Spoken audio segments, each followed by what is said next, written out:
A big boost to Alzheimer's research is heading to the University of Texas. The Alzheimer's Association awarded a grant to a UT assistant professor to study a very specific aspect of the battle against the disease. Here to talk to us about it is Andrea Torrance. She's the executive director of the Alzheimer's Association Capital of Texas chapter. Thank you so much for being here today. Thank you so much for having me. So this is dealing with specifically speech impairment brought on by Alzheimer's. Tell us about that. Well, this particular study that Dr. Grasso and her colleagues are doing is really focusing on Mexican Americans as well. We know that older Hispanic and Latino Americans are about 1.5 more times or more likely to develop Alzheimer's and other dementias. And so doing research specifically on that population can be helpful. This particular study is around speech patterns and developing culturally appropriate online training to improve speech impairment in older Mexican Americans that may have Alzheimer's. And tell us how this process will go. I read a little bit about it. So basically, they will work with these patients on their speech. And is it for the hope to try to get them to be able to speak better after the end of this research?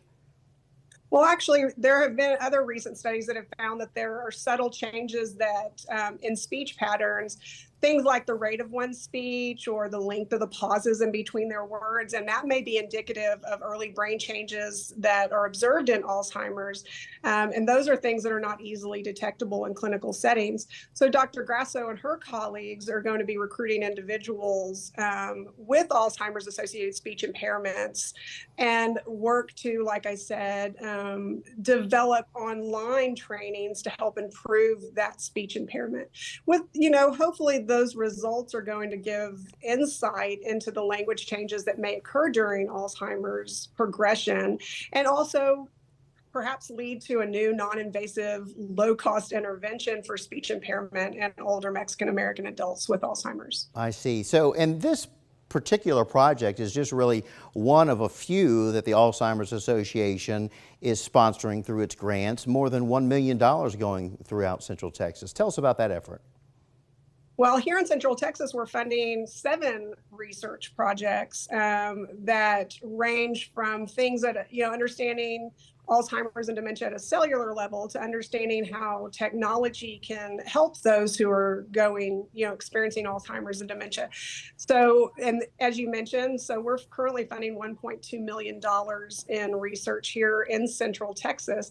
And it's because of the support of the community that makes that possible. That's fantastic. All right, Andrea, thank you so much for your time, and good luck with all of the projects that the Alzheimer's Association is involved with. We appreciate it. Well, thank you. Have a great day. You too.